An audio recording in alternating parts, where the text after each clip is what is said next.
There's something unsettling about staring into still water. Maybe it's the way the surface acts like a mirror, reflecting back things we'd rather not see. Or maybe it's knowing that beneath that calm exterior, there could be anything waiting in the depths. On this episode, we're diving into 4 stories. Stories about people who looked into swimming pools and saw something that shouldn't have been there. From maintenance workers to hotel guests, from teenagers to janitors, each discovered that sometimes the most terrifying thing about water isn't what's hiding beneath the surface. It's what the surface reveals about ourselves. So grab a towel, because after tonight, you might never look at a swimming pool the same way again.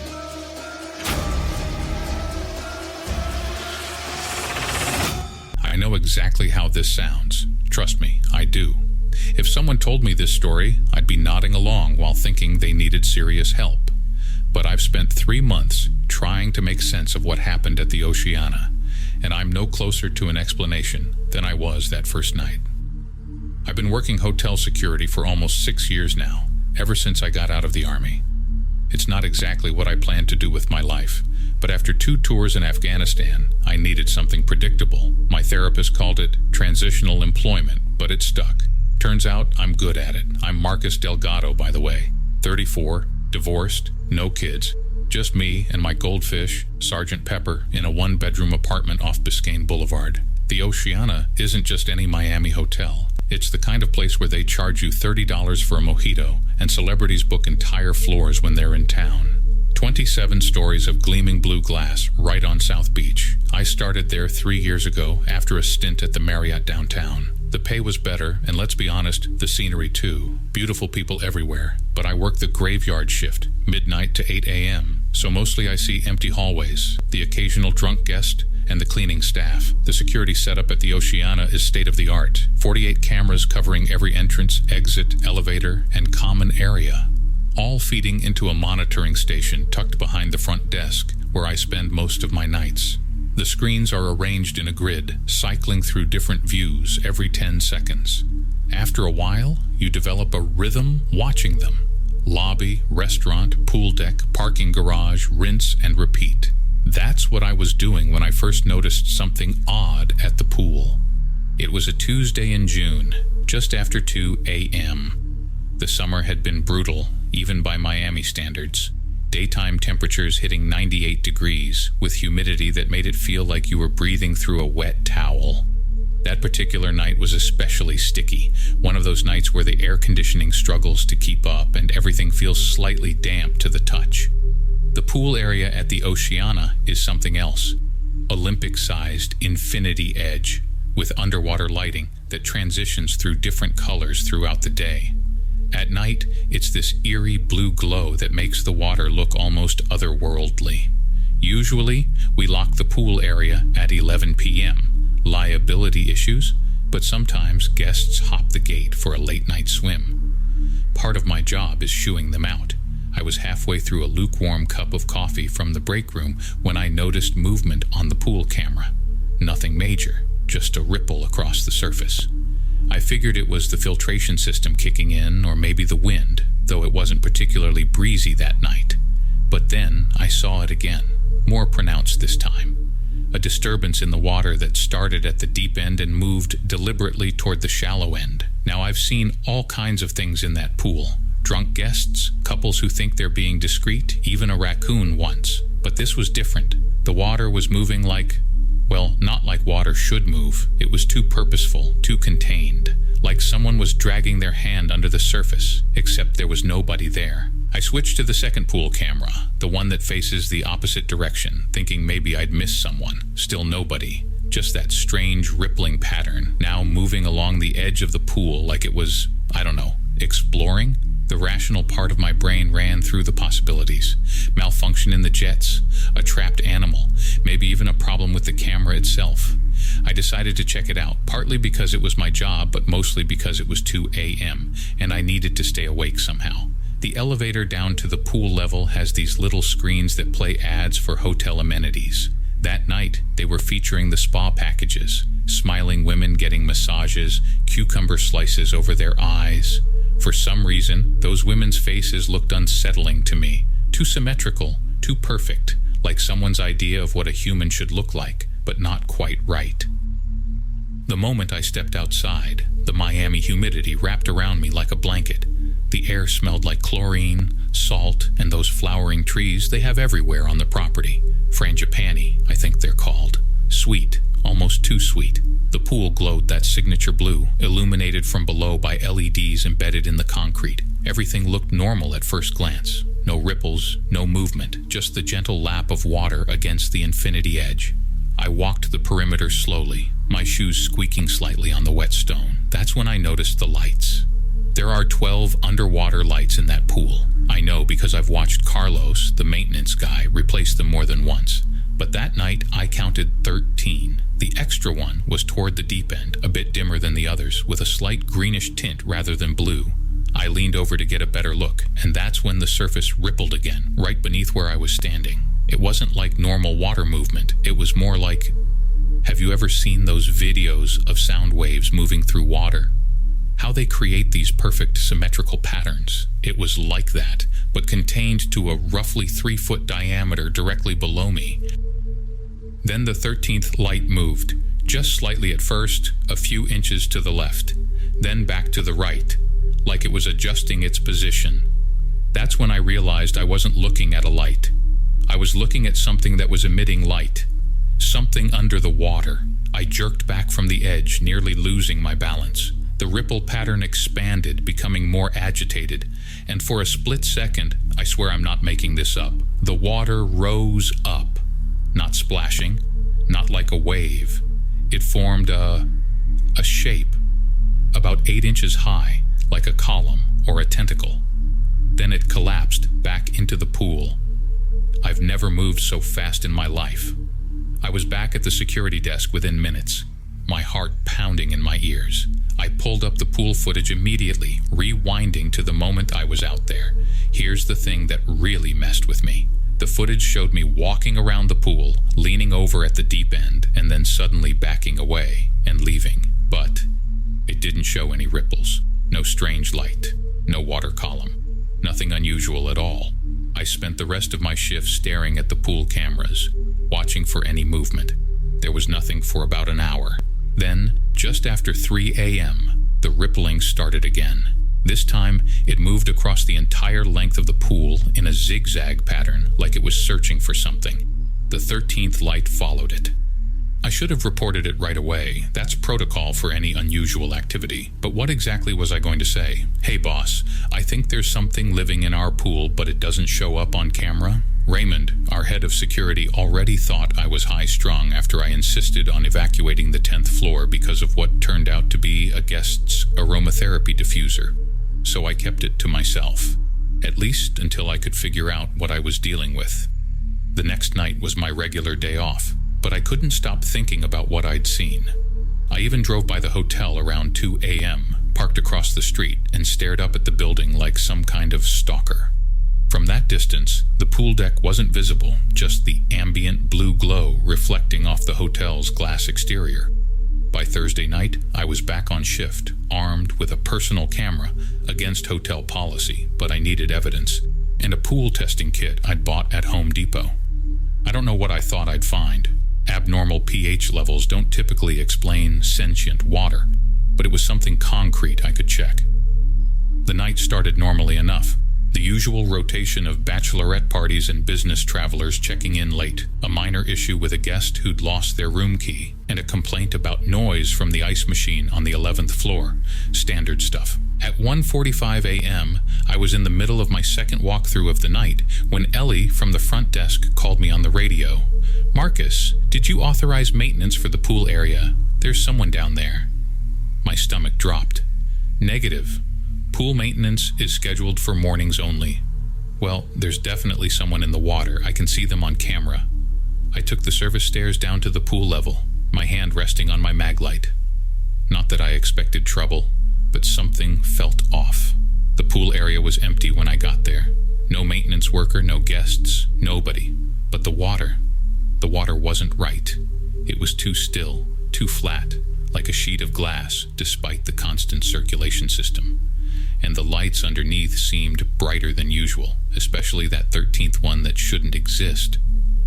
Ellie, are you sure you saw someone down here? I spoke into my radio, keeping my voice low. Her response came back immediately. Positive, in the deep end, looked like they were doing maintenance on the lights. I moved cautiously to the deep end and peered into the water. The surface reflected my face perfectly, like a mirror. Behind my reflection, I could see the lights, all 13 of them. As I watched, the water around my reflection began to ripple, but not in the way water normally does. It was rippling inward, toward my reflection, like it was being pulled into a drain that wasn't there. And then my reflection smiled.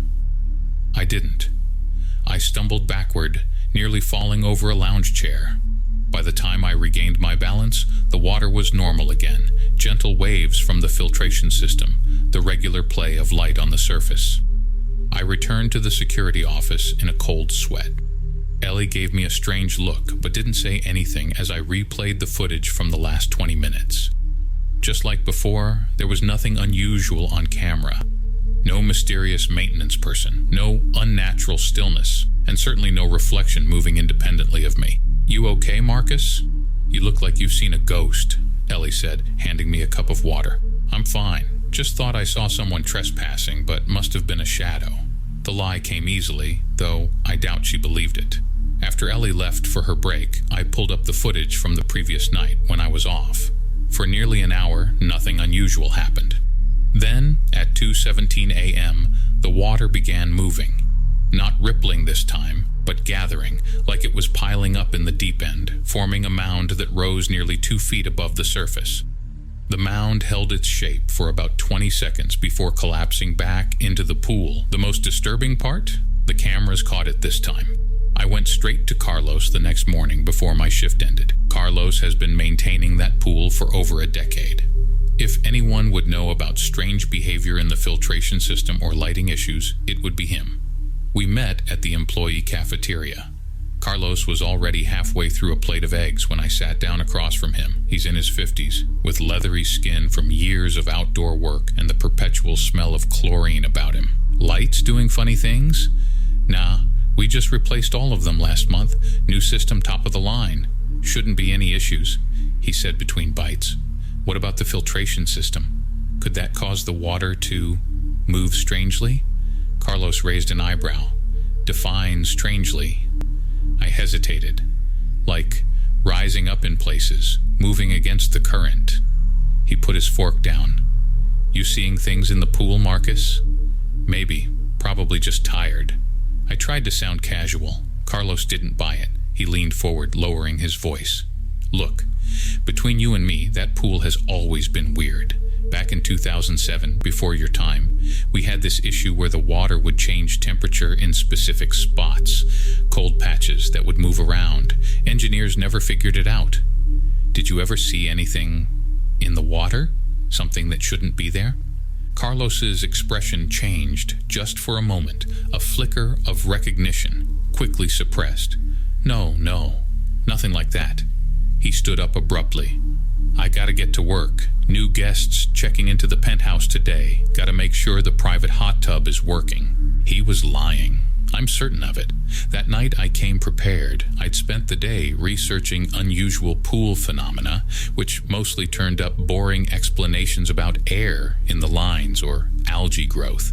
Nothing that explained what I was seeing. I brought a digital thermometer, a better camera, and a small sample container. If something was in that water, I was going to document it properly. The night was hotter than usual, the air so thick with humidity it felt like you had to push through it.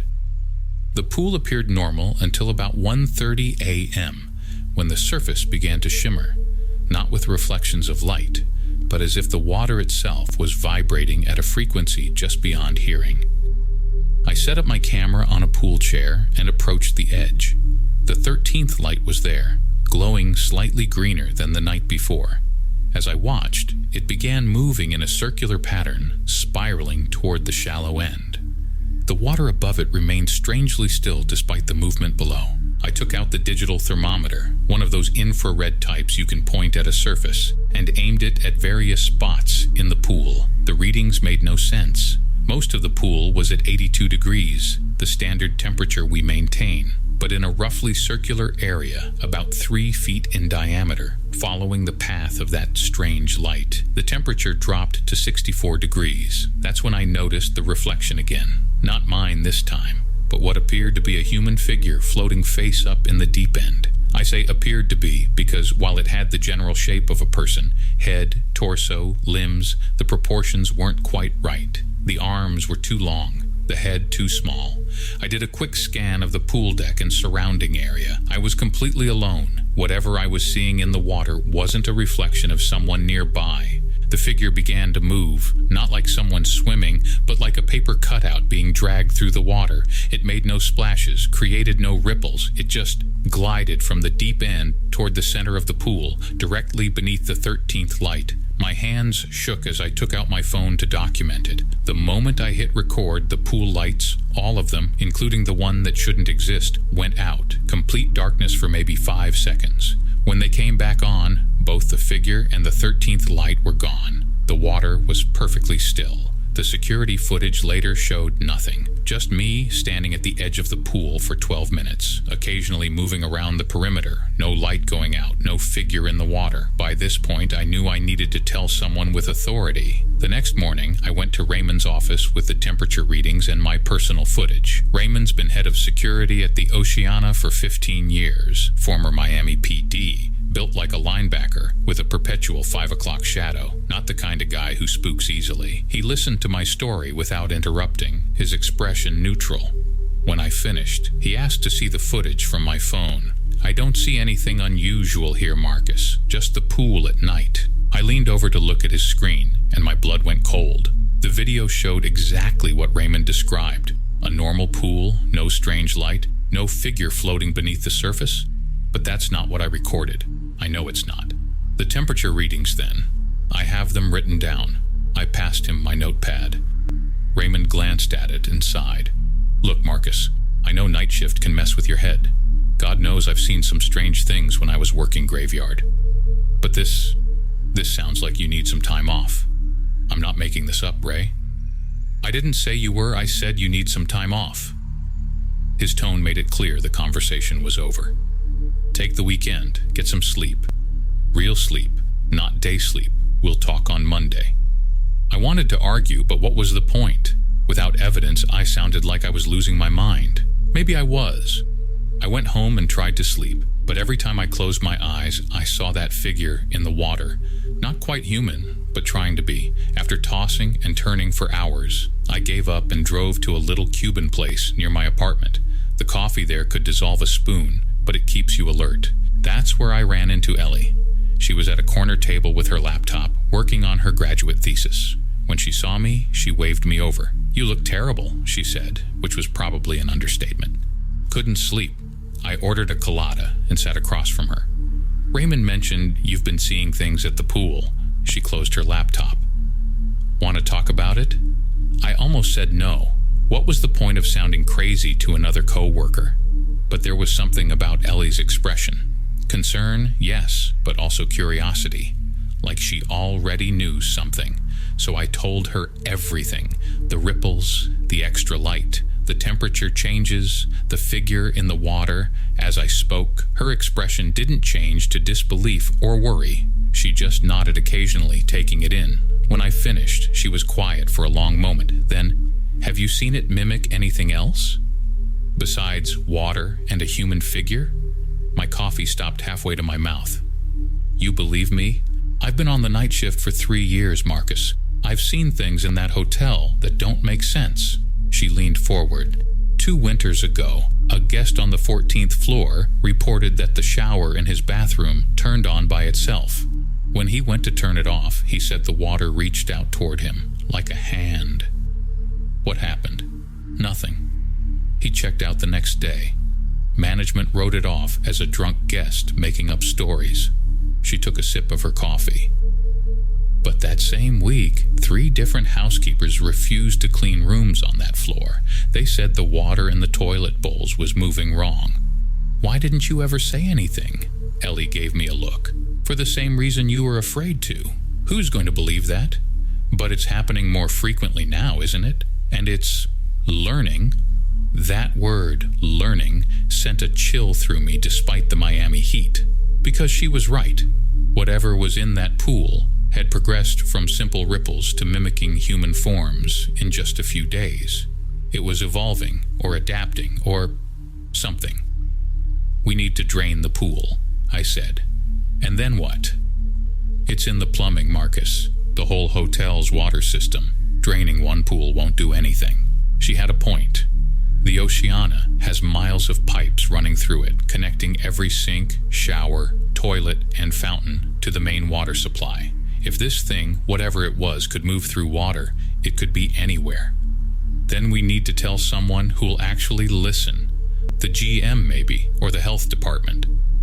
Ellie shook her head. "Without proof, we'll just get fired. You know how much this place cares about its reputation." She was right about that, too. The Oceana had hushed up bigger issues than this, like the time a guest had a heart attack in the spa, and they managed to get him out through the service entrance so the other guests wouldn't see. Or the bedbug situation on the 22nd floor last year that was officially recorded as preventative maintenance. "So what do?" I asked. "We get proof, irrefutable proof." That night I called in sick. Raymond wasn't pleased, but after our conversation, he couldn't exactly argue that I needed rest. Instead, I met Ellie after her shift ended at midnight, and we went back to the Oceana together. She used her key card to let us in through the employee entrance, and we took the service elevator up to the security office. The night guard on duty was Pete, a semi-retired guy who mostly played solitaire on his phone during shifts. He didn't ask questions when Ellie said we needed to review some footage for an incident report. He just nodded and went back to his game. Ellie pulled up the pool cameras while I kept watch. We sat there for nearly 2 hours, watching the still water, occasionally scanning other cameras to make sure we weren't missing anything elsewhere in the hotel. At 2:24 in the morning, it started. The same ripple pattern I'd seen before, starting at the deep end. Then, the 13th light appeared, glowing green-blue beneath the surface. But this time, something new happened. The water at the center of the pool began to rise, not splashing, not waves, but like a column being formed by invisible hands. It rose about 3 feet above the surface and then began to take shape, a rough approximation of a human head and shoulders. "Are you seeing this?" I whispered to Ellie. She nodded, her eyes wide. "I'm recording it." She had her phone pointed at the security monitor. The water figure held its shape for nearly a minute, rotating slowly as if looking around the pool area. Then it collapsed back into the pool, creating hardly a splash. "Play it back," I said, once the water had returned to normal. Ellie rewound the footage, but just like before, there was nothing unusual on the security camera. Just the empty pool, the standard lighting, the gentle movement of water from the filtration system. "But we both saw it," Ellie said. "How is it not on the footage?" "I don't know, but you recorded it on your phone, right? Let's see that." Ellie pulled up the video on her phone, and my heart sank. The recording showed exactly what the security camera showed. Nothing unusual at all. It was as if whatever this thing was couldn't be captured electronically.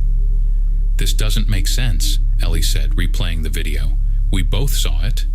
We can't both be hallucinating the same thing." That's when Pete came back in. "Everything okay in here? You two look like you've seen a ghost."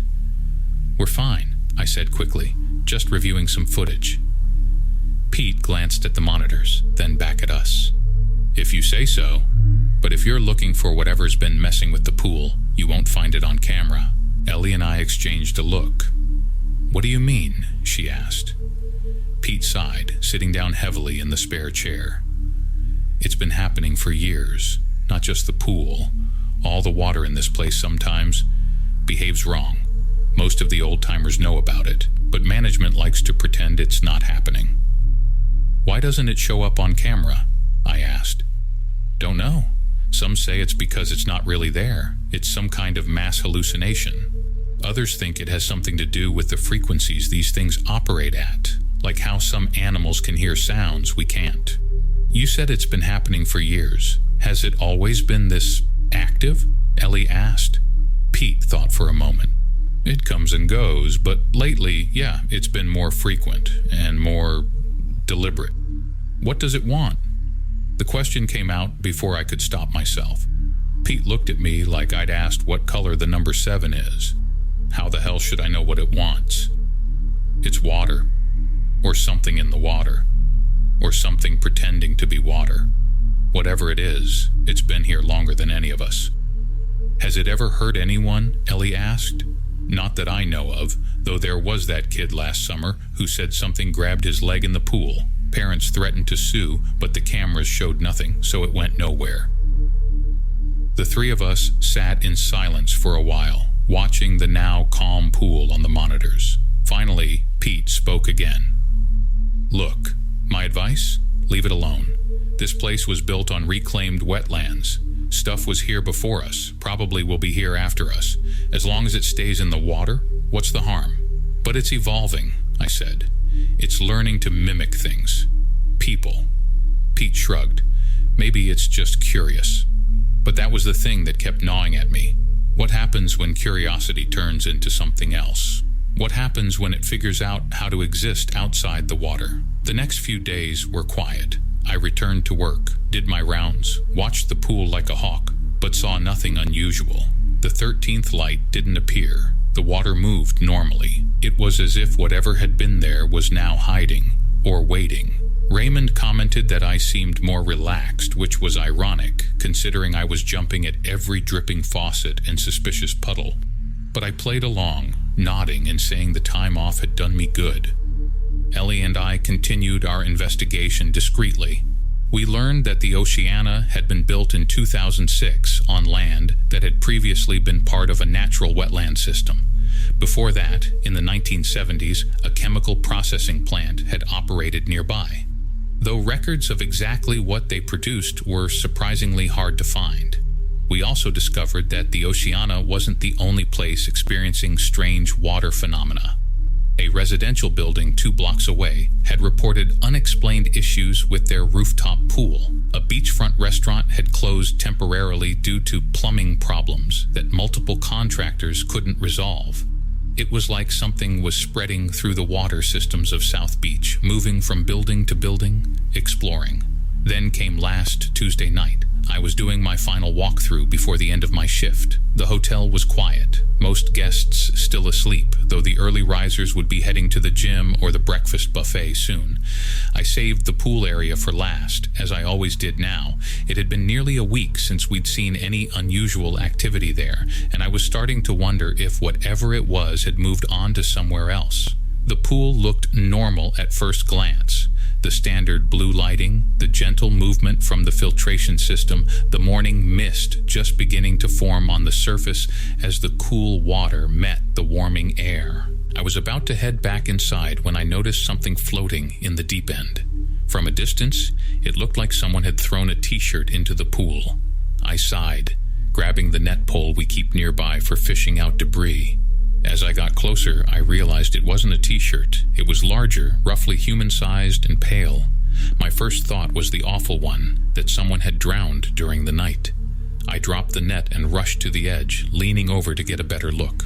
What I saw wasn't a body, not exactly. It was the suggestion of a body, like if you asked someone who had never seen a human to draw one based only on a vague description. It had a head, arms, legs, but the proportions were wrong, the features barely formed, and it was made entirely of water. Not a solid thing floating in the water, but water itself, somehow holding this shape beneath the surface. As I watched, frozen in horror and fascination, it turned its head, or what passed for a head, toward me. Where a face should have been, there were just indentations, like someone had pressed their fingers into clay to suggest eyes and a mouth. Then it smiled. The mouth indentation widened, far wider than any human mouth could, stretching nearly ear to ear in a grotesque parody of friendliness. I must have made a sound, because it reacted, the whole figure rippling like a stone had been dropped into it. Then it began to rise, the water around it gathering, pulling it upward toward the surface. I backed away, stumbling over a deck chair. By the time I regained my balance, the figure had emerged from the pool. It stood on the deck, water streaming from its form, yet somehow maintaining its humanoid shape. It was taller than me by at least a foot, its limbs too long, its head too small. Water shouldn't be able to hold a shape like that, not against gravity, not without something containing it. It took a step toward me, not a splash, not a collapse, but an actual step, one impossible water foot in front of the other. Where it touched the deck, the concrete darkened with moisture, but the figure itself remained intact. I'd like to say I did something brave or clever. I didn't. I ran. Back through the pool gate, across the lobby, into the elevator. My hands shook so badly I could barely press the button for the security office. Pete was still there when I burst in, his shift not quite over. One look at my face, and he was on his feet. "What happened?" I told him, the words tumbling out in a rush that probably made little sense, but Pete seemed to understand the gist of it. "It's out of the pool? Actually maintaining form outside of water?" I nodded, still trying to catch my breath. Pete's face went pale. That's new. We pulled up the pool cameras immediately. Just like every other time, they showed nothing unusual. Just the empty pool deck, the water still and calm. "I'm not crazy, Pete. I saw it. It was right there." "I believe you." He ran a hand over his face. "The cameras have never shown it. That doesn't mean it isn't real." I called Ellie, waking her up. She agreed to come in early. While we waited for her, Pete and I reviewed footage from every camera covering the pool area and adjacent parts of the hotel. Nothing. No water figure, no unexplained moisture patterns on the deck, nothing out of the ordinary at all. Ellie arrived looking worried. "Are you sure it was actually out of the water, not just rising above the surface like before?" "I'm sure it was standing on the deck, walking on the deck." The three of us sat in silence, the implications sinking in. Whatever this thing was, it was evolving rapidly. First ripples, then shapes beneath the surface, then rising above the water, and now independence from it. What would be next? "We need to tell someone," Ellie said finally. "Who?" Pete asked. "Management? They'll think we're nuts. The police? What are we going to say? Officer, the hotel pool is alive and taking walks." "Then we need to get proof," I insisted. "Real proof, not just what we see with our eyes." "How?" Ellie asked. "It doesn't show up on cameras," I thought for a moment. "But it leaves traces, physical traces, the wet footprints on the deck, temperature changes. We need to document those." We came up with a plan. Pete would continue his regular duties, maintaining the appearance of normalcy. Ellie and I would work alternating shifts, keeping constant watch on the pool and other water sources throughout the hotel. We'd document everything: temperature readings, water consumption patterns, guest complaints about plumbing issues, anything that might indicate where this thing was and what it was doing. For 3 days, we found nothing significant. A few temperature anomalies in the hot tubs, a couple of unusual condensation patterns in the basement, but nothing like what I'd seen on the pool deck. Then, early this morning at around 5 a.m., my phone rang. It was Ellie, her voice tight with barely controlled panic. "It's in the drinking water." I sat up in bed, instantly alert. "What? How do you know?" I was in the break room, filled a glass from the dispenser. "It moved, Marcus, the water in the glass. It formed a pattern, the same ripple pattern we saw in the pool." "Did anyone else see it?" "No, I was alone, but there's more. When I dropped the glass, because of course I dropped it, the water didn't splash normally. It gathered itself, moved across the floor in a single mass, like it was being pulled by something, toward the drain." "Are you still there? At the hotel?" "Yes, in the security office with Pete. We've been checking all the cameras. Nothing unusual, of course." "I'm coming in." "No, wait until your regular shift. We don't want to raise suspicions. Raymond's already wondering why we're spending so much time reviewing footage." She was right. The last thing we needed was management getting suspicious before we had concrete evidence. And this was the first sign that whatever was in the water was now in the domestic supply, not just the pool and decorative water features. I tried to go back to sleep, but couldn't. My mind kept replaying what Ellie had described, the water gathering itself, moving with purpose. I thought about the figure I'd seen walking on the pool deck, water somehow maintaining a humanoid shape against all laws of physics. My shift starts in an hour. I'll be back at the Oceana, watching the water, documenting everything I can. But I can't shake the feeling that we're already too late. That whatever this thing is, it's already spread beyond our ability to contain it. Because here's the thing I haven't told anyone yet, not even Ellie or Pete. This morning, when I turned on my shower, the water didn't come out right away. There was a pause, a hesitation, like something was deciding whether to emerge. And when it did flow, just for a second, I swear the stream bent. Not from gravity or pressure, but like it was turning to look at me. I live 5 miles from the Oceana. What if it's already everywhere, in every pipe, every reservoir, every glass of water? What if it's been watching us all along, learning, adapting, waiting for something? And what happens when it decides it's ready? I don't know if anyone will believe this story. I barely believe it myself, and I've been living it for the past 2 weeks. But if you're reading this, and you notice the water moving strangely, not flowing the way it should, gathering in patterns that don't make sense, don't dismiss it. Don't tell yourself it's a trick of the light or your imagination, because it's watching, it's learning, and I don't think it's going to stay in the water much longer.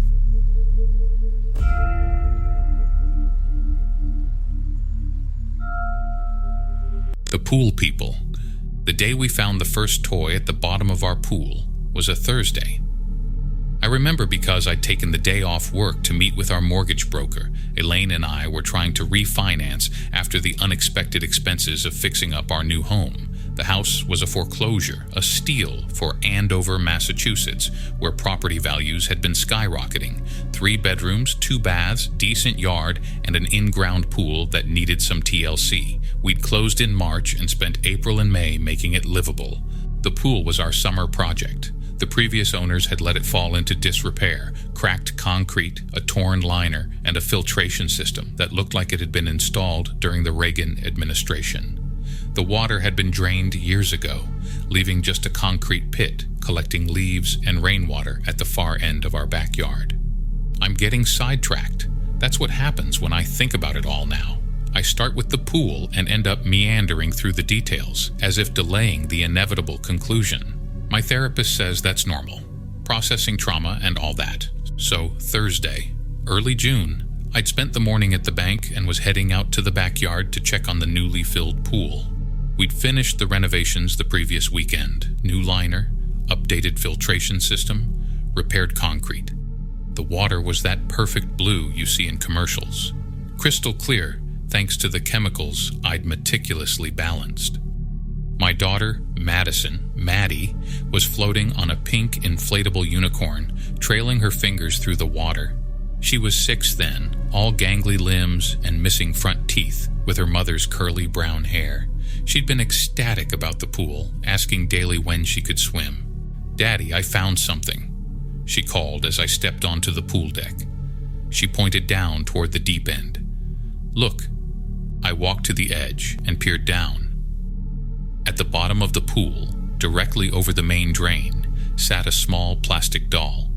It was one of those collectible toys kids are obsessed with. LOL Surprise, I think they're called. Elaine had bought Maddie a few for her birthday the month before. "Did you drop it in?" I asked, already knowing she hadn't. Maddie was meticulous with her toys, organizing them by type and color in plastic bins in her room. She shook her head. "It was already there when I got in." I frowned. The pool had been empty the night before when I'd checked the chemical levels. I distinctly remember seeing nothing but blue water and white concrete. The pool vacuum had run overnight, but it couldn't have brought a toy in from outside. "Maybe Mommy dropped it in this morning?" I suggested, but even as I said it, I knew Elaine wouldn't have been near the pool. She'd left for work at 6:30 in the morning, still fighting a migraine that had kept her up most of the night. "It's not mine," Maddie said, paddling her unicorn closer to me. "Mine are all in my room, and it has a boy's name on it." That detail unsettled me more than it should have. We didn't know any boys in the neighborhood yet. We'd only been in the house for 3 months, and most of our interactions had been with contractors and repair people. I grabbed the pool net and fished out the toy. It was indeed a small plastic doll, about 3 inches tall, dressed in what looked like a baseball uniform. When I turned it over, I saw the name Kevin written in faded marker on the bottom. "See?" Maddie said. "It's not mine." I examined the toy, turning it over in my hands. It looked old. The plastic yellowed slightly, the paint worn in places. Not like the bright new toys Elaine bought for Maddie. "Maybe it was stuck in the filter system from the previous owners," I said, more to myself than to Maddie. "The system just pushed it out when it started running properly." That explanation satisfied me at the time, though now I realize how implausible it was. The filters had been completely replaced, and we'd cleaned everything thoroughly before refilling the pool. "Can I keep swimming, Daddy?"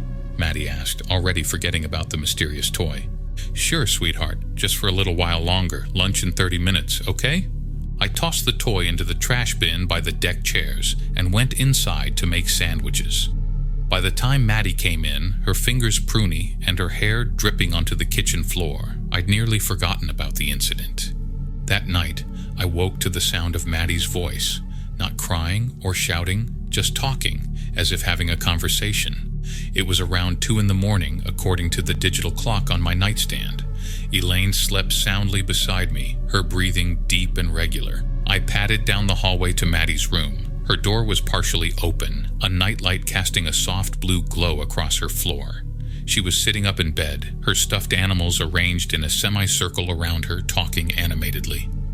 "Maddie," I said softly, "who are you talking to?" She looked up, not startled at all. "The pool people," she said matter-of-factly. A chill ran down my spine despite the warm June night. "The pool people?" She nodded. "They're in the drain. They can't get out, but they can talk through the pipes." She pointed to the heating vent near her bed.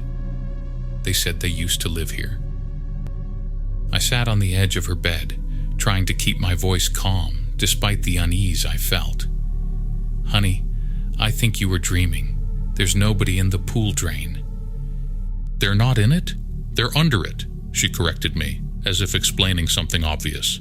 "Kevin said they've been waiting for someone to fix the pool so they could talk to us." Kevin. The name on the toy I'd found earlier. My mouth went dry. "Maddie, did you take that toy out of the trash? The one from the pool?" She shook her head. "Kevin's not a toy. He's a little boy who lives under the pool with his mom and dad and sister. They're all down there." "That's enough, Madison," I said, more firmly than I intended. "It's late and you need to sleep. We can talk about your imaginary friends in the morning." "They're not imaginary," she insisted, but lay back down as I tucked the covers around her. "They said they want to show me something special.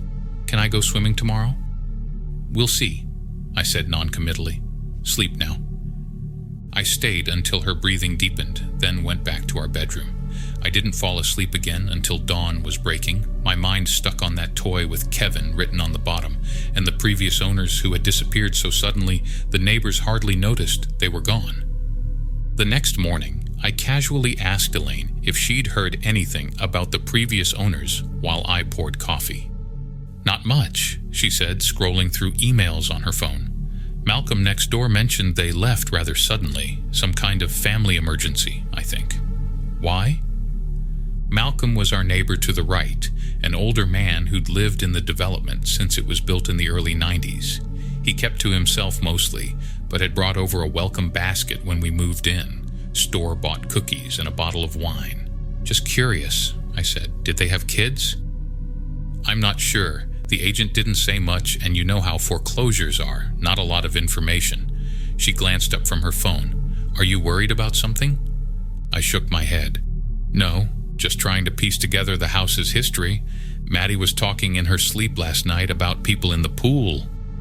Elaine laughed. "She's been watching too many mermaid shows. That child has quite the imagination."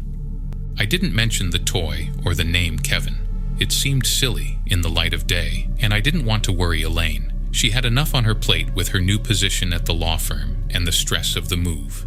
After breakfast, I checked the pool before heading to work. The water was still clear, the bottom visible and empty. The main drain cover, which we'd replaced during renovations, sat securely in the deepest part of the pool, its white plastic bright against the blue liner. But as I turned to go back inside, something caught my eye. On the pool deck, arranged in a neat line, were 5 chalk drawings, childish drawings of stick figures, a tall one, a medium one, and 3 small ones. A family. Underneath each figure was a name: DADMOMKEVINSARAHBABY. Maddie was still inside eating breakfast. She couldn't have drawn these without me seeing her. And she didn't have any chalk. We'd never bought her any. I quickly hosed off the drawings before Elaine or Maddie could see them, watching as the colored chalk swirled into the drain at the edge of the deck. My hands were trembling. I told myself it was probably neighborhood kids playing a prank, but I couldn't shake the unease that had settled in my stomach. That evening, I casually brought up the previous owners with Malcolm when I saw him retrieving his mail. "Oh, the Cartwrights," he said, leaning against his mailbox. "Nice enough family. Kept to themselves, mostly. They had 3 kids, I think, a boy around 10, a girl a bit younger, and a baby." My mouth went dry. "Do you know why they left so suddenly?" Malcolm's expression clouded. "There was some kind of accident, I believe. Never got the full story. One day they were here, the next gone. Bank took the house a few months later." "An accident?" I pressed. "With one of the kids?" "I couldn't say for sure." Malcolm seemed uncomfortable now. "There were police cars one night, an ambulance too. After that, they were gone. Shame about the pool, though. They'd just had it put in the summer, before whatever happened." I thanked him and walked back to our house, my mind racing. 3 children, just like the chalk drawings, and the names matched what Maddie had said. Kevin and his family under the pool. That night, I couldn't sleep. I kept thinking about the Cartwrights and their sudden disappearance. Around midnight, I went to check on Maddie. She was asleep, her nightlight casting shadows on the wall. On her nightstand was a piece of paper with more childish drawings, stick figures again, but this time they were underwater, surrounded by blue crayon scribbles. At the bottom of the page was a crude drawing of what looked like a drain, with tiny faces peering up through it. I took the drawing, folded it, and put it in my pocket. Tomorrow, I would call our real estate agent and ask for more information about the previous owners. There had to be a rational explanation for all of this. I was heading back to my bedroom when I heard it, a soft splashing sound from the backyard. I froze, listening. There it was again, like someone moving through water. The patio door was locked, just as I'd left it after dinner. Through the glass, I could see the pool, illuminated by the underwater lights we'd had installed. The water was still, reflective as a mirror under the night sky. Then something moved at the bottom of the pool, near the main drain. Just a shadow, a brief disturbance in the water. I pressed my face against the glass, straining to see. Nothing, just clear blue water and the white drain cover.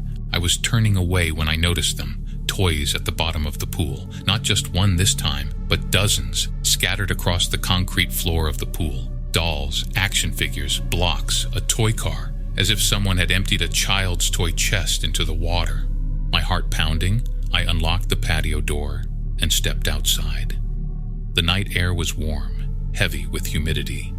The pool lights cast an eerie blue glow over the backyard. I approached the edge of the pool slowly, half expecting the toys to disappear like some kind of hallucination. But they were still there, resting on the bottom as if they'd been there for years. And they weren't new toys. Even from the deck, I could see they were old styles, from the 90s and early 2000s. A Furby with its fur matted by water, Beanie Babies, action figures from movies long forgotten. As I stared down at this impossible collection, the water around the drain began to move. Not like the usual circulation pattern from the filter. This was more like something was pushing up from below, creating a current that made the toys shift and dance across the pool floor. The drain cover itself seemed to vibrate, lifting slightly before settling back into place. Water bubbled up around its edges as if pressure was building underneath. I backed away from the pool, my legs trembling. This wasn't possible. We'd replaced everything, the drain, the pipes, the liner. There was nothing under that drain but the pipe leading to the filtration system. Yet, as I watched, the drain cover lifted again, rising perhaps half an inch before dropping back down. The toys nearest to it slid across the concrete toward the drain, as if being pulled by an unseen hand. I ran inside, locked the patio door, and drew the curtains. I didn't sleep that night. I sat in the living room with all the lights on, jumping at every creak and groan of the house settling. In the morning, I called in sick to work and waited until Elaine had taken Maddie to school before checking the pool again. The water was clear, the bottom empty, no toys, no disturbance around the drain. Everything looked normal. I spent the day researching the previous owners. The internet yielded little. Just a few social media profiles for a Thomas and Jennifer Cartwright that had been inactive for years. No news articles about accidents or missing persons reports for the family. When I called our real estate agent, she sounded uncomfortable with my questions. Mr. Reynolds, as I explained during the sale, this was a bank-owned property. The previous owner's situation isn't something I have details about, and frankly, it wouldn't be appropriate for me to share if I did. Were there any incidents at the property? I pressed. Anything that would have legally needed to be disclosed? All required disclosures were included in your paperwork, she said coolly. If you have concerns about the property itself, I'd suggest contacting a home inspector. She ended the call shortly after, promising to email me the contact information for the bank that had handled the foreclosure. That email never came. By the time Elaine and Maddie returned home, I'd convinced myself I was overreacting. The toy in the pool had a simple explanation. Perhaps it had been caught in the old piping and dislodged during our renovations. The chalk drawings were likely neighborhood kids playing a prank, and what I'd seen last night, well, I was tired, stressed about the refinancing, seeing things that weren't there. "Can I go swimming, Daddy?" Maddie asked after dinner, already changing into her bathing suit. I hesitated. "Not tonight, sweetheart. It's getting late, and the water might be too cold." "But the pool people are waiting for me," she said, her lower lip jutting out. "I promised Kevin I'd come back." Elaine gave me a quizzical look over Maddie's head. "What pool people, honey?" she asked. "The family that lives under the drain," Maddie said. "They're trapped down there, and they want me to help them get out." Elaine laughed, but I felt that familiar chill run down my spine. "Such an imagination," she said, ruffling Maddie's hair. "Maybe tomorrow you can swim, but Daddy's right. It's too late now." That night, I woke to the sound of the patio door sliding open. I sat up, immediately alert. Elaine was still asleep beside me. I glanced at the clock. 3:17 a.m. Maddie. I ran down the hallway to her room. Her bed was empty, the covers thrown back. Her nightlight still glowed blue, casting shadows across her abandoned stuffed animals. Through the window, I could see the pool lights were on, illuminating the backyard in that ethereal blue glow.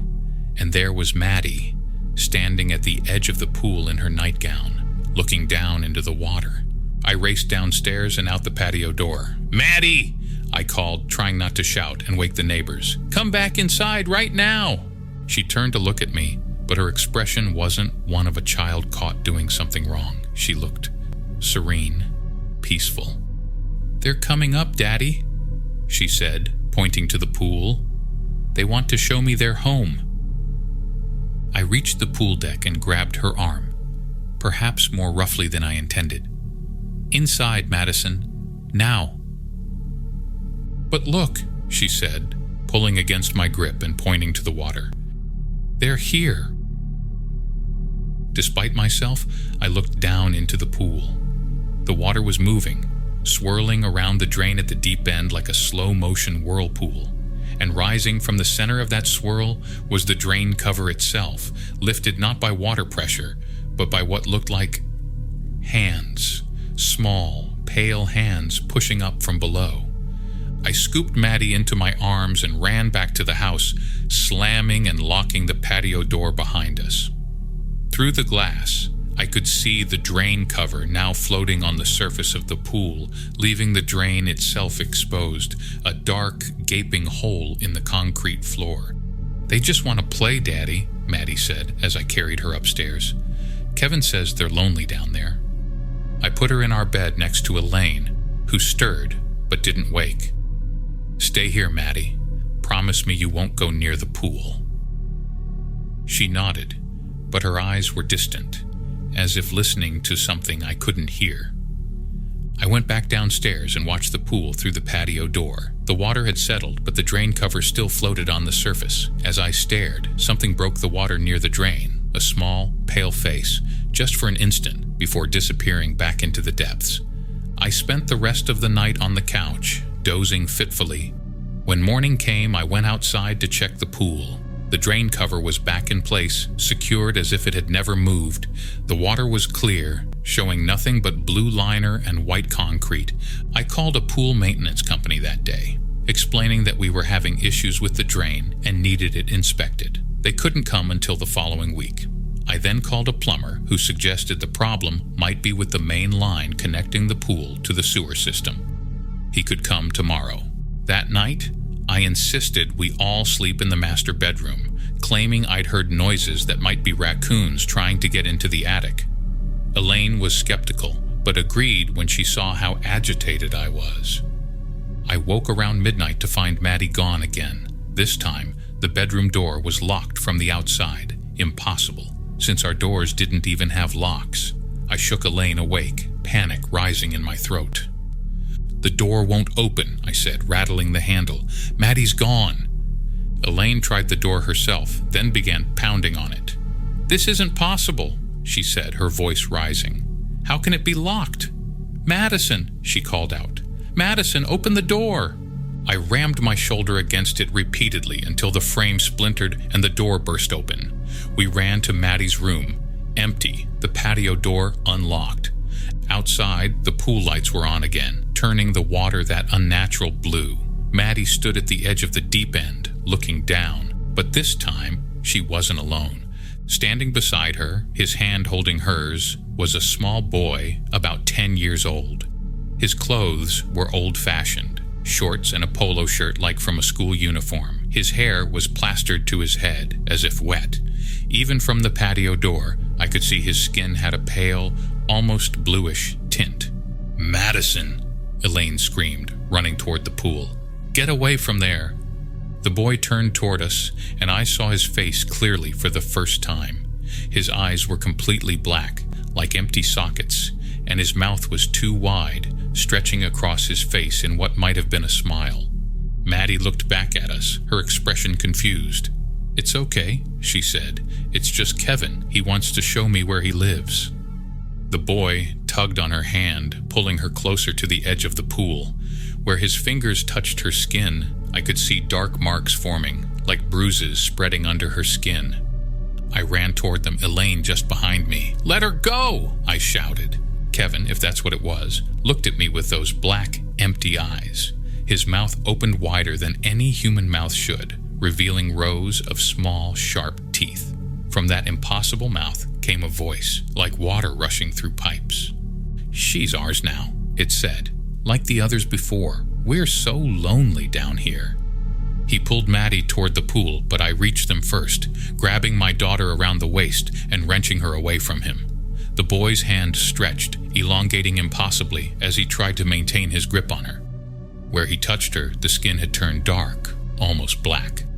Elaine reached us and pulled Maddie from my arms, backing away toward the house. I stood between them and the thing that called itself Kevin. "You can't have her," I said, my voice shaking. "Whatever you are, whatever happened to you, you can't have my daughter." The boy's face contorted, his features shifting like they were underwater. Behind him, the pool water began to churn, and I saw more faces rising to the surface. A woman, a man, a small girl, and what looked like an infant, all with the same pale bluish skin and black empty eyes. "The Cartwrights," I whispered, recognition dawning. "You're the Cartwrights." Kevin's mouth stretched into that too wide smile again. "We're what's left of them," the rushing water voice said. "What lives in the pipes, in the water, in the spaces between. And we're so lonely." Behind me, I heard Elaine gasp. I didn't dare turn around. "Get Maddie inside," I said, Call the police." "They won't help," Kevin said. "They didn't before. The water always takes what it wants." I backed away slowly, keeping my eyes on the boy and the faces in the pool. When I reached the patio, I turned and ran inside, locking the door behind me. Elaine had Maddie in the living room, examining the dark marks on her arm where Kevin had held her. They were spreading, the skin turning mottled and gray. "We need to go to the hospital," she said, her voice tight with fear. "What was that thing, David? What's happening?" I didn't answer. I didn't know how to explain what we'd seen. "We need to leave," I said instead. "Pack a bag. Just essentials. We're not staying here another night." As I spoke, the lights flickered. From the kitchen, I heard the faucet turn on by itself, water gushing into the sink. In the downstairs bathroom, the toilet flushed repeatedly. "Daddy," Maddie said, her voice small. "I can hear them in the pipes. They're coming inside." The dark marks had spread up her arm to her shoulder now, the skin taking on that same bluish tint I'd seen on Kevin. Her eyes looked different too, the pupils larger, darker. We ran upstairs to grab our phones and car keys. Water began seeping from under the bathroom door, not clear but dark and brackish, smelling of algae and rot. The pipes in the walls groaned and rattled. When we came back downstairs, water was pooling on the kitchen floor, rising from the drain in the sink. And there, standing in the middle of the growing puddle, was Kevin, his body seeming to form from the water itself. "You can't leave," he said, that rushing water voice echoing in the tiled room. "The water is everywhere, in the pipes, in the ground, in your bodies. We'll find you, wherever you go." Maddie made a small sound, half whimper, half something else. The dark marks had reached her neck now, spreading across her face. Her eyes were almost entirely black. "Kevin," she said, but her voice had changed, that same rushing water sound beneath her words. "I can feel them, Daddy. They're inside me." Elaine screamed and pulled Maddie toward the front door. I followed, splashing through the water that was now ankle-deep in the hallway. Kevin didn't move to stop us, just watched with those empty black eyes, that too wide smile stretching across his face. We made it to the car, throwing ourselves inside. As I started the engine, I looked back at the house. Water was seeping from under the front door now, flowing down the porch steps like a miniature waterfall. And standing at the living room window, their faces pressed against the glass, were the Cartwrights, or what remained of them. The father, the mother, Kevin, his sister, and the baby, all watching us with those black, empty eyes. We drove to the emergency room, where doctors examined Maddie's darkening skin with confusion and concern. They took samples, ran tests, prescribed antibiotics for what they called a severe dermal infection of unknown origin. But the marks continued to spread, and Maddie's eyes grew darker. She spoke less and less, and when she did, I could hear that rushing water sound beneath her words. We never returned to the house. We moved in with Elaine's parents while trying to figure out what to do. I contacted specialists, alternative healers, even a priest. Nothing helped. The darkness continued to spread across Maddie's body. 3 weeks after we fled the house, I received a call from Malcolm, our former neighbor. There had been a pipe burst at our house, he said. The entire property was flooded, the basement, the first floor, even part of the second. The pool had overflowed as well, water spreading across the backyard and into neighboring properties. "Strangest thing," Malcolm said. "The water department can't figure out where it's all coming from. They've shut off the main line to the house, but the water keeps rising." I thanked him for letting me know and hung up. I didn't tell him we were never coming back. Maddie is with us still, but she's different now. The darkness covers most of her body, her skin cool and slightly damp to the touch. Her eyes are almost completely black, with just a ring of white around the edges. She doesn't speak much anymore, but when she does, I can hear them in her voice. Kevin and his family, the water people, whatever they are. At night, I sometimes find her in the bathroom, sitting in a tub of cold water, staring at the drain with a strange longing. When I ask what she's doing, she looks at me with those dark eyes and says, "They're waiting for me, Daddy. They're so lonely down there." We keep her away from pools now, from lakes and rivers and even puddles after rain. But I know it's only a matter of time. The water is patient. It waits. It seeps into the smallest cracks, finds the path of least resistance. And sometimes, when I turn on the faucet or stand in the shower, I swear I can hear voices in the pipes, childish laughter, and that rushing water sound that might be words if I listened closely enough. "We're waiting," they seem to say. "We're so lonely down here." And I know, with a certainty that chills me to the bone, that someday the water will take my daughter just as it took the Cartwrights before us, because the water always takes what it wants, and what it wants now is Maddie. The real estate agent called last week. The bank is putting the house back on the market at a significantly reduced price. Water damage, she explained. Extensive repairs needed.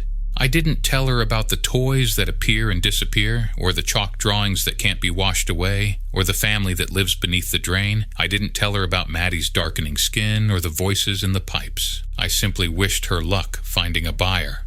Preferably a family, I thought, but didn't say. A family with children. Children who might want to swim in that beautiful blue pool on hot summer days. Children who might hear voices coming from the drain, calling them to come down and play, because the water people are so lonely down there, and they're always looking for new friends.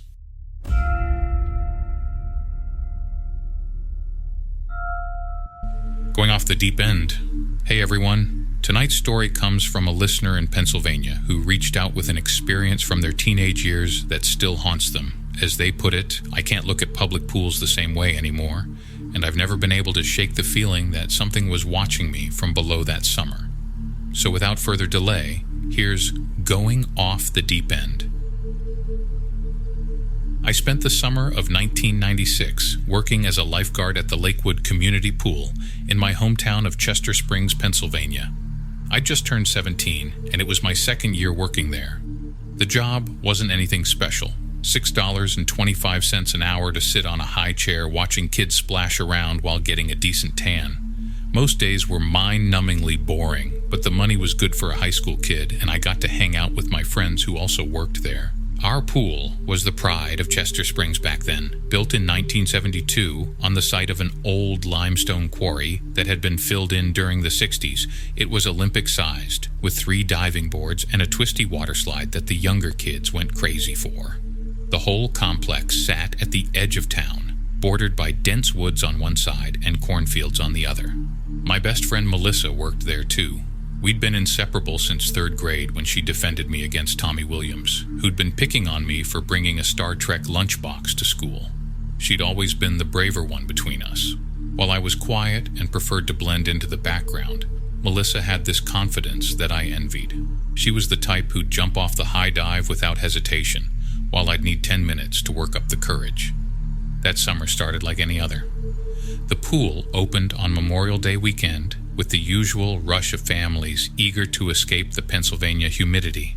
I was assigned the evening shift most days, from 2 p.m. to closing at 8 p.m., which meant I'd watch the day crowds thin out as the sun began to set. It was usually during those quieter evening hours, when most families had gone home for dinner, that I first noticed something odd. I was sitting in the lifeguard chair near the deep end one evening in early June. The pool had mostly cleared out, except for a few teenagers doing laps and a couple of adults chatting in the shallow end. The sun was getting low, casting long shadows across the water. That's when I noticed it, a dark shape moving beneath the surface of the deep end. At first, I thought it was just a shadow from one of the swimmers, but as I watched, I realized it wasn't matching any of their movements. It was larger too, maybe 6 or 7 feet across, and seemed to be drifting in a pattern that couldn't be explained by the gentle current of the pool's filtration system. I leaned forward in my chair, squinting to get a better look, but as quickly as I'd noticed it, the shape disappeared. I blinked, rubbing my eyes. The chlorine always made them sting by the end of my shift, and I figured it was just playing tricks on me. "Hey, Drew, you okay up there?" It was Melissa looking up at me from the pool deck with her hands on her hips, her dark hair still dripping from her swim break. "Yeah, I'm fine," I said, climbing down. "Just thought I saw something weird in the deep end." "Weird how?" she asked, glancing toward the water. I shrugged. Like a shadow or something. Probably nothing. Melissa laughed. Maybe it's the ghost of Old Man Jenkins who drowned in the quarry. That's not funny, I said, even though there was no Old Man Jenkins. It was just something we said to scare the younger kids. Still, joking about it made me uneasy. I mostly forgot about it until a few nights later when I was closing up. It was my turn to do the final pool check, making sure all the skimmers were empty and the pool toys were put away. The lights had been turned off in the main building, but the underwater pool lights were still on, casting an eerie blue glow across the surface. I was crouched by the edge, fishing out a forgotten pool noodle, when I saw it again, that same dark shape, larger this time, moving slowly across the bottom of the deep end. I froze, watching as it seemed to circle, almost like it was pacing. My heart started racing, and I felt that instinctive fear you get when you know something isn't right. The shape suddenly stopped, and I had the distinct impression it was looking up at me. There was no face, no features I could make out, just this massive shadow that somehow felt aware. I jerked back from the edge, nearly falling over. Jesus Christ, I whispered, scrambling to my feet. I forced myself to look again, leaning cautiously over the edge. But there was nothing there, just the empty blue of the pool bottom, the black lane lines stretching across. The next day, I asked Mr. Grayson, the pool manager, if there had ever been any problems with shadows in the deep end. He was in his 50s, balding, with the perpetually red face of someone who'd spent too many summers in the sun. Shadows? What do you mean? He asked, not looking up from the schedule he was working on. I don't know, just weird dark spots that move around on the bottom. That got his attention. He looked up, his expression unreadable. Probably just dirt that needs to be vacuumed. I'll have Rodney take care of it tomorrow morning. Rodney was our maintenance guy, a grumpy old man who smelled like cigarettes and chlorine. He'd been working at the pool since it opened, and rumor had it he'd even helped build it. It seemed too big to be dirt, I said, but Mr. Grayson had already turned his attention back to the schedule. Just keep an eye on it, he said dismissively, and make sure the kids stay safe. That night at dinner, I mentioned what I'd seen to my dad. He worked for the town's public works department and had been in Chester Springs his whole life. You know that pool was built over the old Wilson quarry, right? He said, spooning mashed potatoes onto his plate. Yeah, I know. Everyone knew that. What you might not know is why they closed it down. He set the spoon down and leaned in a little. There was an accident back in '62. 3 kids from the high school went swimming there at night. Only 2 came back out. My mom, who'd been quietly eating her dinner, shot him a look. Don't tell those old stories, Richard. You'll scare him. He's 17, Karen, not 7. My dad turned back to me. Anyway, they searched that quarry for days, never found the body. Some folks said the quarry went deeper than anyone thought, maybe connected to underground caves or something. So what happened? I asked, suddenly very interested. They eventually filled it in, built the pool on top a decade later, safer that way. He shrugged, but every now and then, someone claims they've seen something strange in that pool. Probably just stories people like to tell.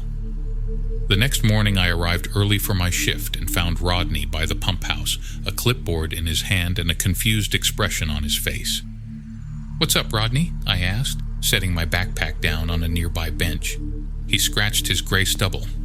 Damnedest thing. Been taking depth measurements this morning. Something ain't right. What do you mean? He showed me the clipboard. It was a pool maintenance log with columns for various readings.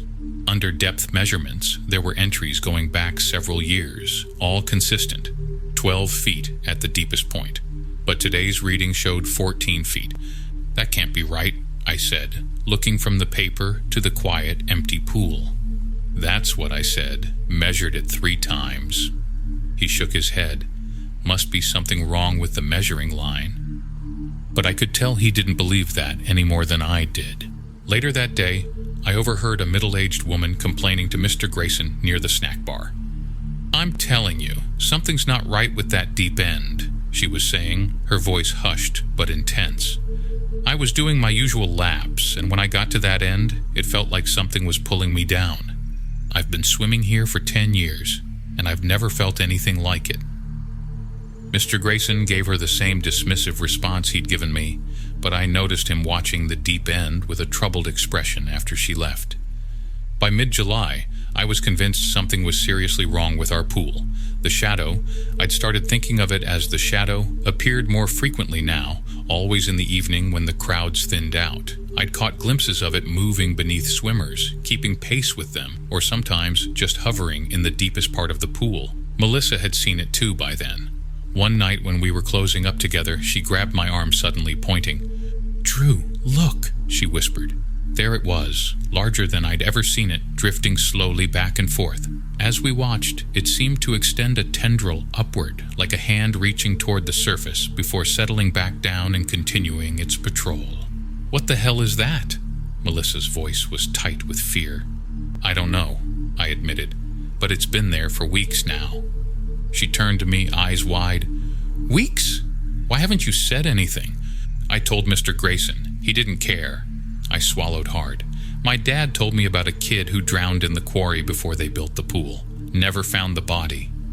Melissa shivered despite the warm night. "So you think it's a ghost or something?" I didn't know what to think. Part of me wanted to believe it was just some weird algae growth or a quirk of the lighting. But another part of me, a more primitive part, knew we were seeing something that shouldn't exist.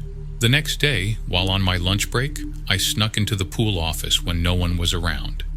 I knew they kept old records in a filing cabinet, and I wanted to see if there was anything about the quarry or weird incidents at the pool over the years. Most of the files were boring stuff: employee records, invoices for chemicals, inspection reports. But in the back of one drawer, I found a yellowed manila envelope labeled Incidents 1972 to Present. Inside were accident reports, mostly minor things like scrapes and bruises, but there was also a newspaper clipping from 1982, 10 years after the pool opened. Local teen missing after night swim. The article was brief, describing how 16-year-old Michael Denton had apparently snuck into the pool after hours with friends. The friends claimed he'd been swimming in the deep end when he suddenly screamed and was pulled under. Initial searches found no body, and police suspected the teens had been drinking and that Denton had likely drowned and been overlooked in the dark water. A handwritten note was paperclipped to the article, "Third incident since opening. Board meeting required." Third incident? What were the other two? I quickly flipped through the file but couldn't find any other details before I heard footsteps approaching. I shoved everything back in the drawer and slipped out the side door. That evening, we had a thunderstorm roll through around 7 p.m., forcing us to clear the pool. As I was helping Mr. Grayson cover the snack bar equipment, I decided to ask him directly. "Mr. Grayson, what happened to Michael Denton?" His hands froze on the plastic cover he was pulling over the ice cream freezer. "Where did you hear that name?" "I found an old newspaper article," I admitted.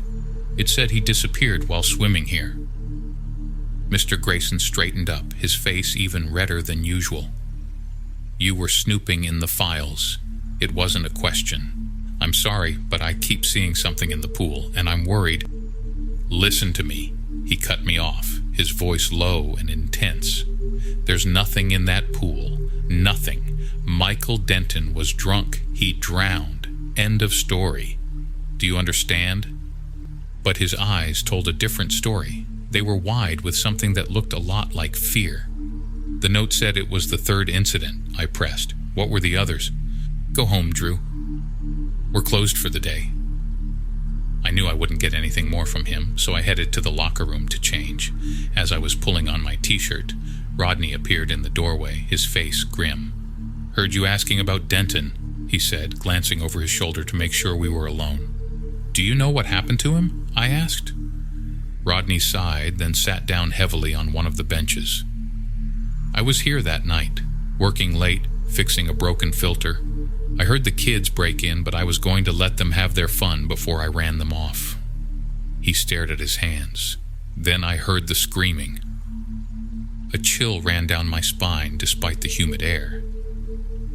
By the time I got out there, the kid was gone. His friends were hysterical, saying something had grabbed him from below. Rodney looked up at me. I saw it, just for a second, a shadow, bigger than a man, pulling him down. Then nothing, just ripples on the surface.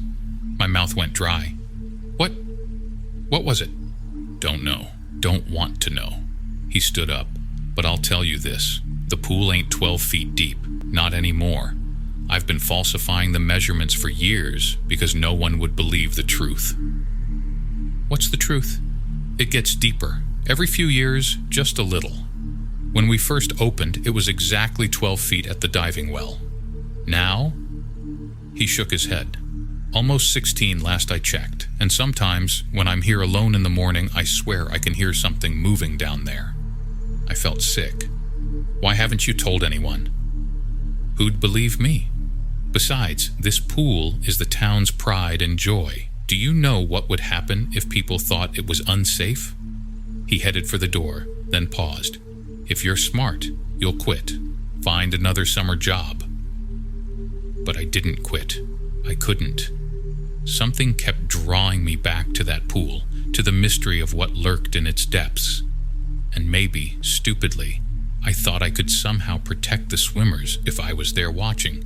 The following week, I went to the local library and looked up everything I could find about Wilson Quarry. There wasn't much, just a few mentions in articles about local industry and one small piece about its closure in 1962 following a tragic accident. But I did find something interesting in an even older article from 1945. Apparently, during the quarry's operation, workers had complained about unusual limestone formations and unexpected water sources that kept flooding the deepest sections. One worker was quoted saying the quarry didn't want to be dug and that something down there didn't like being disturbed. By early August, the shadow had become bolder. I'd see it almost every evening now, and it seemed to be growing larger. Twice, I'd had to blow my whistle and call swimmers out of the deep end when I saw it rising toward them. The chlorine levels wouldn't stay stable either, despite Rodney adding chemicals multiple times a day. It's like something's contaminating the water, he told me one morning, showing me his log. Never seen anything like it. Then came the night that changed everything. It was August 21st, about a week before the pool would close for the season. I was working the closing shift with Melissa. The evening had been quiet, with only a handful of regulars who left around 7:30. We were alone, doing our final checks before closing up. "Race you," Melissa said suddenly, a mischievous glint in her eye. "One lap, butterfly." "We're not supposed to swim after hours," I reminded her, though the idea was tempting. It had been a brutally hot day, and the water looked inviting. "Come on, Drew, live a little." She was already slipping off her t-shirt to reveal her red guard suit underneath. "No one will know." Against my better judgment, I agreed. We lined up at the shallow end, counted down, and dived in. I'd always been a strong swimmer, but Melissa was better, pulling ahead as we neared the deep end. I pushed harder, trying to catch up. That's when I saw it, the shadow directly beneath Melissa, rising fast.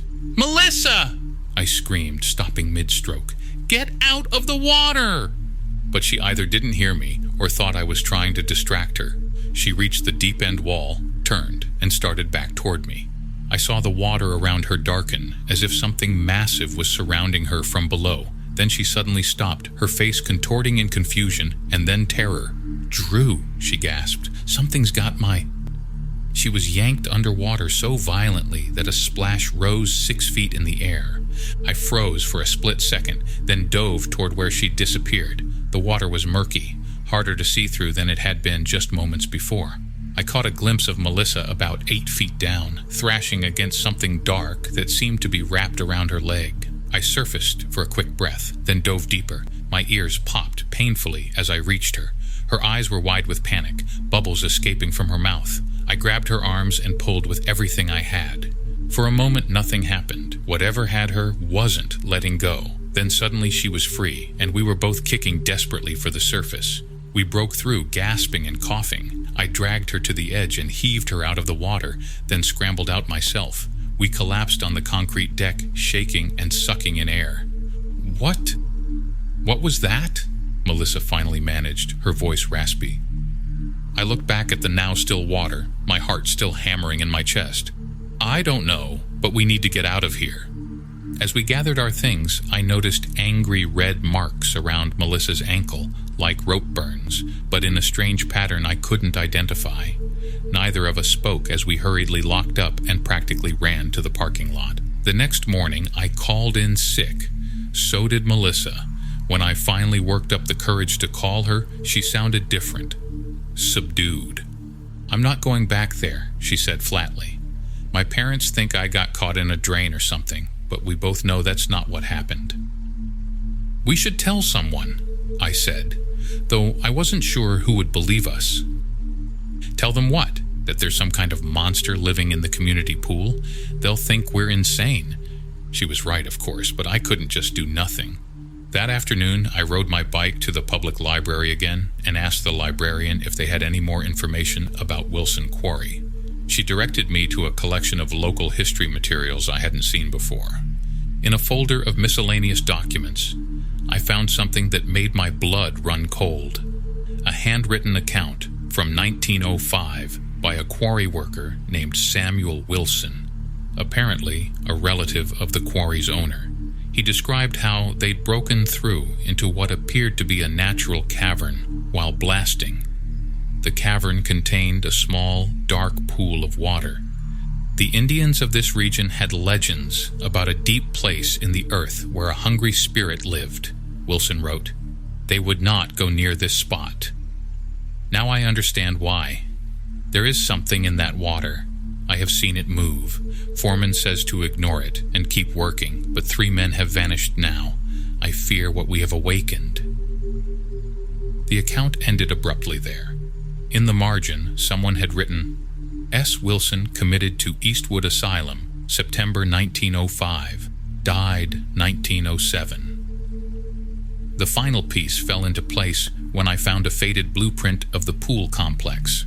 According to the plans, the deepest part of the pool was positioned directly over where the quarry's main shaft had been, the same shaft that had allegedly broken into that ancient cavern. When I got home, I called Mr. Grayson and told him I quit. He didn't sound surprised. "Smart decision," was all he said before hanging up. The pool closed for the season the following week.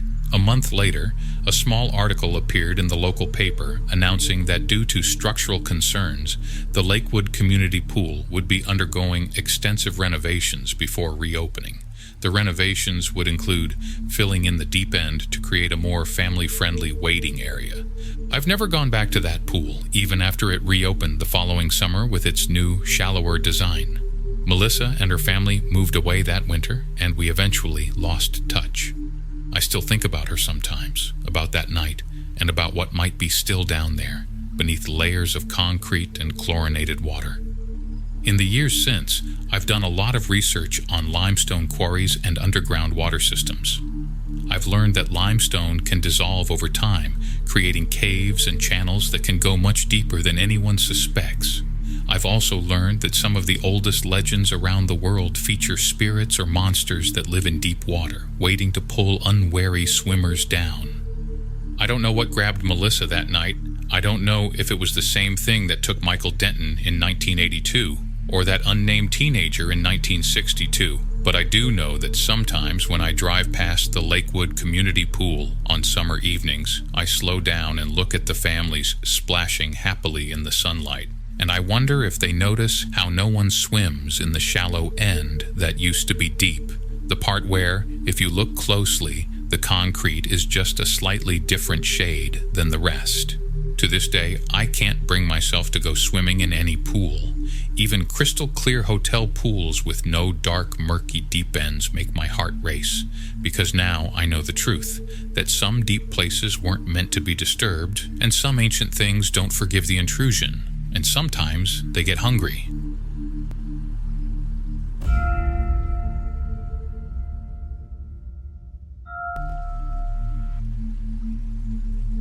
I was stationed in Savannah, Georgia, in my younger days.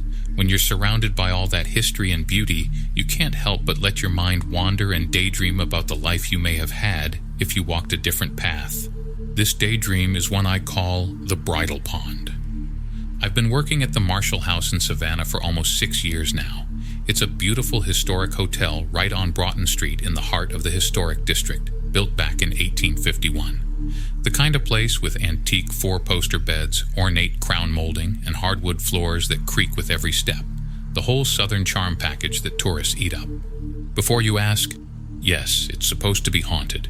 Most buildings in Savannah have some ghost story attached to them. The Marshall House served as a hospital during the Civil War and yellow fever epidemics, so we've got our share of tales. The management plays it up just enough to intrigue the guests, but we don't overdo it. Most of our visitors come for the history and the architecture, not necessarily the ghosts. I work the front desk on the night shift, 10 at night until 6 in the morning, Sunday through Thursday. It's typically quiet, which gives me time to work on my online business administration degree. My girlfriend Lauren thinks I'm crazy for not switching to day shifts, but I like the peace. Plus, the night differential pay helps with my student loans. My usual routine is pretty straightforward. Check in late arrivals until about midnight, balance the accounts, answer the occasional guest request, and make sure everything's ready for the morning staff. I know every inch of this place, from the peculiar way the ice machine on the 3rd floor needs an extra push to start dispensing, to how the elevator sometimes stops a half-inch below the 4th floor. This particular weekend in the late October was unusually busy. A film festival was in town, along with some literary conference at SCAD. That's the Savannah College of Art and Design, in case you aren't familiar with the local term. We were completely booked, which meant more late-night check-ins and phone calls than normal. The weather wasn't helping either.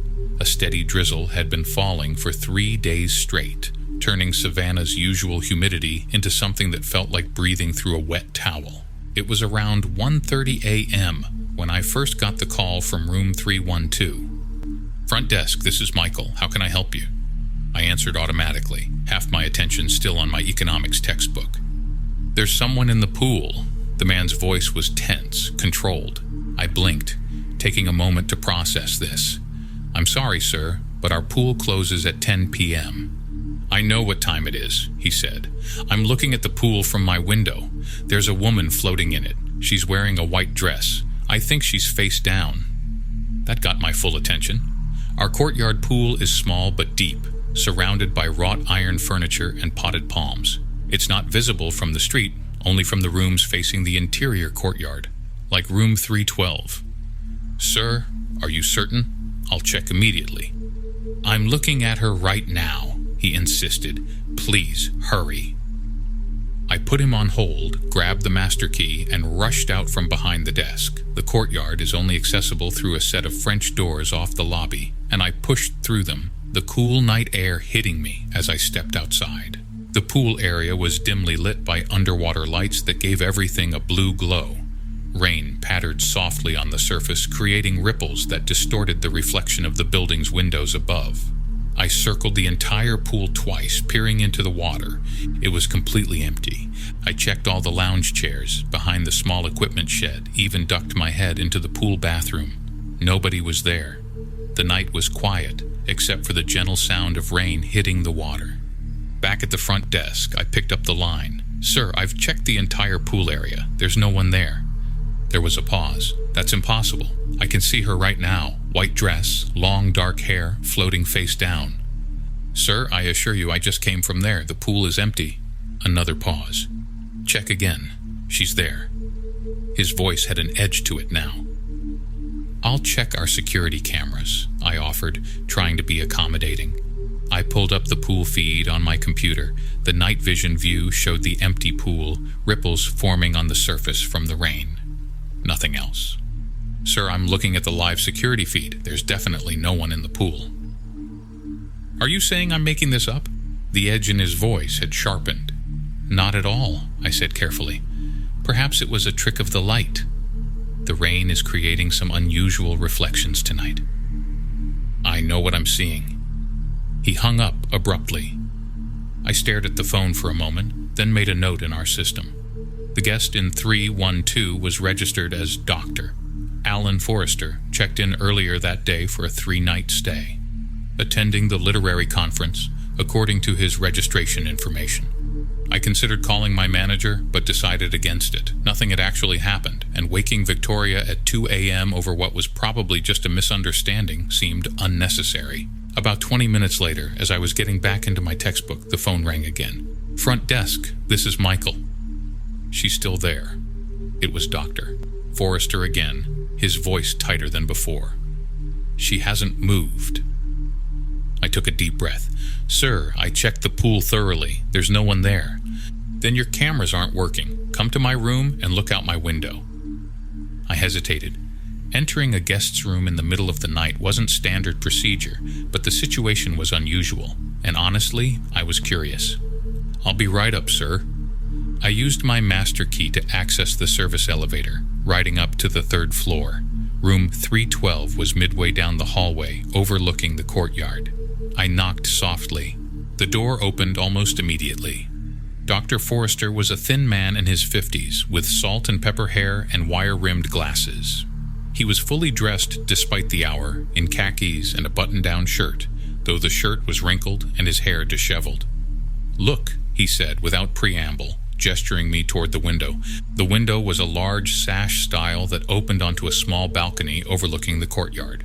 The rain had picked up, pattering against the glass.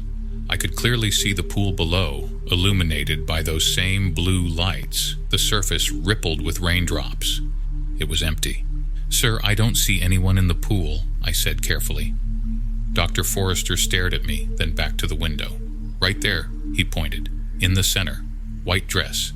How can you not see her?" I looked again, straining my eyes. Nothing but blue water and rain. "Dr. Forrester, there's no one there. Would you like me to call someone for you? Perhaps you're not feeling well?" His face flushed. "I'm perfectly fine. I know what I'm seeing." "Perhaps it's a reflection of something in the room?" I suggested, looking around. The room was standard. Queen bed, writing desk, armchair by the window. Nothing that could create the illusion he was describing. "Do you think I'm hallucinating? That I'm some kind of lunatic?" His voice rose slightly. "Not at all, sir. Sometimes when we're tired, our eyes can play tricks on us." He turned back to the window, pressing his palms against the glass. "She's right there," he whispered. "Right there." I didn't know what else to say. "Would you like me to call someone? Or perhaps you'd prefer a different room?" He shook his head, still staring out the window. No, that's not necessary. I'm sorry to have bothered you." "It's no bother, sir. Please call if you need anything else." He nodded absently, and I left, closing the door behind me. In the hallway, I stood for a moment, unsure what to make of the encounter. Dr. Forrester hadn't seemed drunk or obviously unwell, just fixated. Back at the desk, I made another note in the system and then pulled up his reservation details again. Dr. Alan Forrester, Professor of American Literature at Emory University in Atlanta. 3-night stay, corporate card on file. Nothing unusual. I didn't expect to hear from him again that night, but around 4 in the morning, the phone rang once more. "Front desk, this is Michael." "She's gone." Dr. Forrester's voice was flat. "I'm sorry? The woman in the pool, she's gone now." "I see. Well, that's good." "She left a mark on the bottom of the pool. You should check it." I sighed inwardly. "I'll take a look, Dr. Forrester." I went out to the pool again, shining my flashlight into the water. The blue tiles at the bottom were visible, unmarked except for the drain and the standard depth markers. Nothing resembling a mark of any kind. When I called him back to report this, he simply said, "It was there. I saw it," and hung up. The next morning, I mentioned the incidents to Victoria during our shift handover. She frowned, making a note. "Keep an eye on this one," she said. "If he calls again about people in the pool, let me know immediately." I nodded, but as I drove home through the misty Savannah morning, I couldn't stop thinking about the certainty in Dr. Forrester's voice. He hadn't seemed confused or disoriented. He'd been absolutely convinced of what he was seeing. That evening, I came in for my shift and checked the incident log. Nothing from Dr. Forrester during the day. I hoped the strange episode was over. Around midnight, the phone rang. "Front desk, this is Michael." She's back, Dr. Forrester again. But she's not in the pool now. She's standing beside it, looking up at my window. I closed my eyes briefly. I'll check the security cameras, sir. She won't show up on your cameras, he said, his voice eerily calm now. I've figured that out. She's not really there, not in the way you and I are here. A chill ran down my spine. Sir, perhaps you should try to get some rest. I've been researching, he continued, as if I hadn't spoken. Do you know the history of this property, before it was a hotel? Some of it, I admitted. The Marshall House had a well-documented past. Not the Civil War hospital. Before that, when the original house stood here in the 1820s, the Marshall family plantation house. I frowned. I'm not familiar with that part of the history. There was a pond where the courtyard is now, ornamental. William Marshall's daughter drowned in it 2 days before her wedding. They say she was wearing her white dress, testing it for the ceremony. This was not a story I'd heard before, despite years of working here and listening to the various ghost tales. That's unfortunate, I said carefully. Where did you read this? Archives. City library. Spent all day there. His voice had a strange sing-song quality now. Her name was Elizabeth Marshall, 22 years old. Dr. Forrester, I really think... She's looking at me now. Her face is wrong, bloated, but I can tell she wants something from me. I'm going to come up to your room, I said firmly. No need. I know what to do now. The line went dead. I immediately called Victoria, explaining the situation. She said she'd be there in 20 minutes and to monitor the security cameras until then.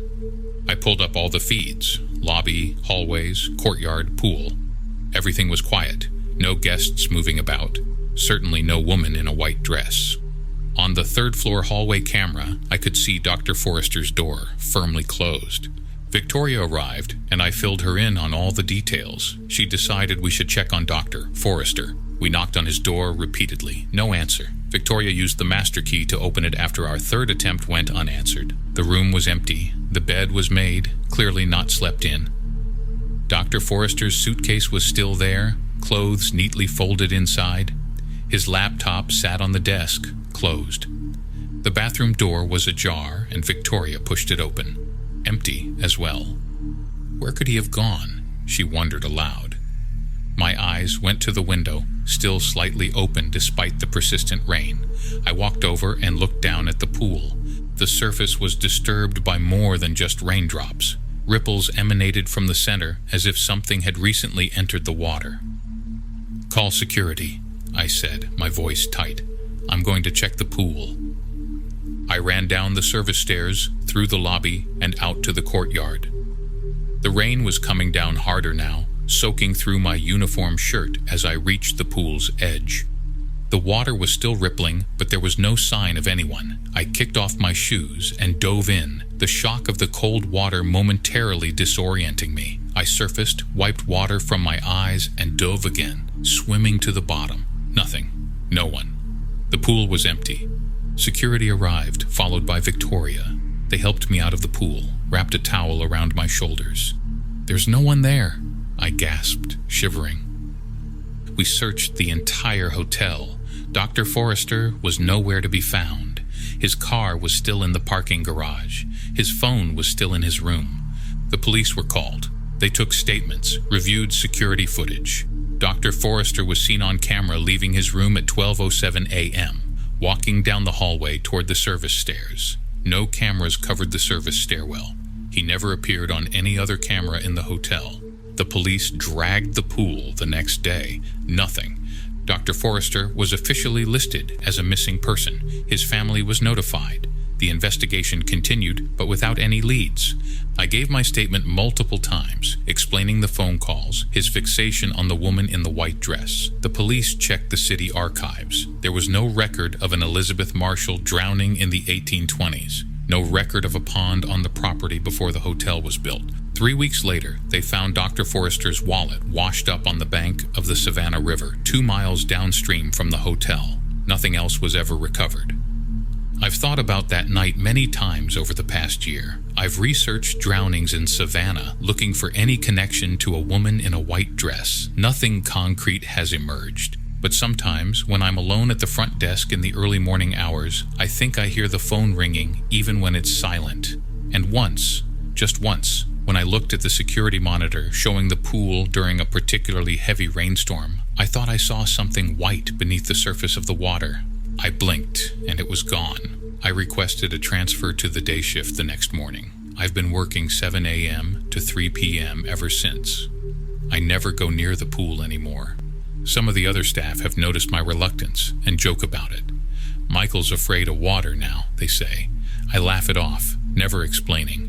But last week, a new guest checked in, a woman attending the same literary conference that's in town again this year. She requested room 312 specifically. When I asked why, she smiled and said, "A colleague recommended it." He said, "The view of the pool is quite captivating." I assigned her to room 207 instead, citing plumbing issues on the third floor. I don't know if what happened to Dr. Forrester could happen to someone else. I don't know if what he saw was real or a delusion that drove him to, what? Suicide? Running away? All I know is that I've started seeing ripples on the surface of still water, in puddles after rain, in my bathtub, even in my coffee cup sometimes. Tiny ripples, as if disturbed by something just below the surface, something I can almost but not quite see.